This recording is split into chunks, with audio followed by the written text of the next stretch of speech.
I'm really pleased to announce that the evacuation has been lifted.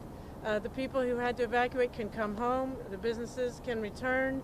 It's 10 p.m. on Friday night, and in about 36 hours, our amazing team, some of whom are represented here, the police department, the bomb squad, the fire department, so many different sheriff's officers, their bomb squad was here.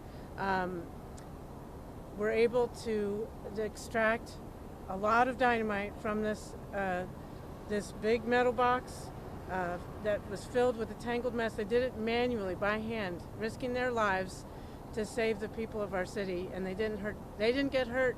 No one in the city got hurt. No property was damaged, and everyone can go home. So we're so relieved. I'm so grateful, so proud. The bomb squad and everyone who supported them, the Red Cross who helped our evacuees, everybody who just pitched in to make this event that could have been a very serious disaster, instead a happy outcome for all. Chief Noel? Sure. So I think the mayor said it best. I could not be prouder of the law enforcement community in Tennessee. Yesterday, when we started working this event, obviously we knew it was very, very serious.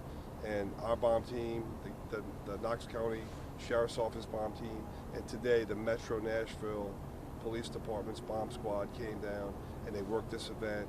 They worked it methodically.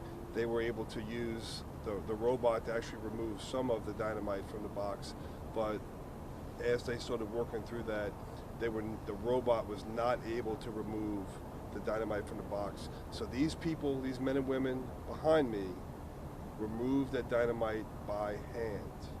Think about that. They removed a large amount of dynamite by hand all day today in the hot sun. I cannot stress how dangerous that was. The people you see behind me, the firefighters that you see behind me, are heroes. They are absolute heroes. They risked their lives for this community, and I could not be prouder. The firefighters, the county deputies, and again, Metro Nashville Bomb Squad, they came all the way here. They left about 3:30 in the morning to get here. They worked all day. They just left a little while ago. They're going to work a 15-hour day tomorrow for the Vanderbilt game. They're going to work another long day for the Tennessee Titans game. I am so proud of the men and women behind me. Thank you. So just to underscore, if you evacuated, you can come home now. We appreciate everyone's cooperation. We appreciate the Red Cross and everyone who brought food, everyone who prayed for our first responders who were risking their lives. There were some moments, it was a very, very scary time when you have a box of dynamite that's smoldering. But our teams did it very professionally. Lieutenant Chadwell is the commanding officer of the bomb squad, and he and his team, they're here, and I just couldn't be prouder of their bravery. I would not be wanting to serve on the bomb squad, but I'm very grateful for those that are. It's an incredible professional job, a lot of teamwork, and I'm so glad that it ended without anybody getting hurt. And Chief, knowing that there was, it was a tangled mess in there, what were some of the other challenges that the bomb squad faced in removing this dynamite and the blast caps that were in there? So, going back to yesterday, when this box was opened by the workers, a torch was used, so that box was actually smoldering. So you have a smoldering box full with dynamite and other potential unknown explosives. So that's obviously something that's very dangerous to the men and women behind me. We can't work on a box that's on fire that's full with dynamite, right? So we had to do a lot of work yesterday in preparation for today.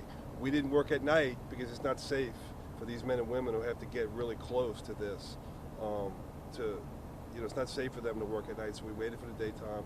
And 3 highly professional, highly trained teams from the Knoxville Police Department, the Knox County Sheriff's Office, and that Metro Nashville Police come in, working in shifts, working together with their robots. They had to take a sample of the explosive to determine what it was, to make sure we knew what we were dealing with, right? That took some time, working closely with the FBI lab in Quantico, right, to make sure we knew what we were doing. Then using that robot again, trying to get these explosives out from a tangled mess inside of a large box. And again, when they were unable to successfully do that, these men behind me went in by hand and held dynamite in their hand and removed it. I don't even want to speculate what would have happened if that would have gone up, but I think we all know the answer to that. The bravery of the people behind me, the cooperation from our local agencies here, the cooperation between the Knoxville Police Department and the Knox County Sheriff's Office, the cooperation between those agencies and Metro Nashville Police Department could not be stronger. And again, the bravery of these people, okay, the guts it takes to hold dynamite in their hand, I can't even fathom that. I'm just so proud to have them stand behind me today and represent them here at this moment. Again, it's just a proud moment for our community. It's a proud moment for the law enforcement community here in Tennessee. Chief, can you stress really how unusual this is? It's a large box of dynamite, something I haven't heard of a whole lot. I know a lot of folks that are watching haven't heard of a lot either. So this is something I've never experienced before. I was talking to one of the bomb techs behind me from Knox County. They dealt with something similar, but in a rural area. This is something that's certainly unprecedented. Again, I just cannot stress how proud I am of the bravery and the commitment and the dedication to the trained professionals behind me. And also the firefighters who are there in case there is a medical emergency. They're not bomb techs, but they are there in case something happens. They're in the blast zone, so if something would happen, those paramedics are right there in the danger zone as well. The bravery of those men and women is I just can't stress how proud I am of the firefighters and of the police officers here. We've been speaking to people all night, all yesterday as well, who took those orders seriously when you guys asked them to leave. What was your message to them today as they're able to come back home? I know obviously you can't get everybody out, you can't force them to, but for those that took that guidance seriously, what's your message to them? Well, look, I appreciate everybody working with us. I went over to the Jacobs building today and talked to some of the people that had evacuated, and I know a lot of them were praying for the men and women behind me, so I thank them for their prayers, not for me, but for the men and women, the firefighters and the police officers who risked their lives yesterday and today to make this incident safe. And do we have an exact number as to how many sticks of dynamite were in that box and how many of those blast caps were in there? Not at the moment right now. So our team, look, they've been working for 2 days around the clock with very little sleep. Once all that's done, we'll get with the team and we'll debrief and we'll make sure we get that information to you. And what kind of methods were used to, I guess, I don't know that defuse is the right word, but diffuse the dynamite and make sure that it was no longer volatile to handle? So the dynamite was soaked in diesel fuel and then incinerated. Yeah, we put it, the team put it into 7 different piles with straw, soaked it with diesel. I learned a lot about chemistry the last 36 hours. Apparently, dynamite burning by diesel is really safe. And so it happened, and obviously, we wouldn't be here if we weren't already over the dangerous part of everything. So that's how it was disposed of. But I think one thing that was really surprised to us and unprecedented, and from what I understand from the bomb squad, is that it was dynamite stored with blasting caps.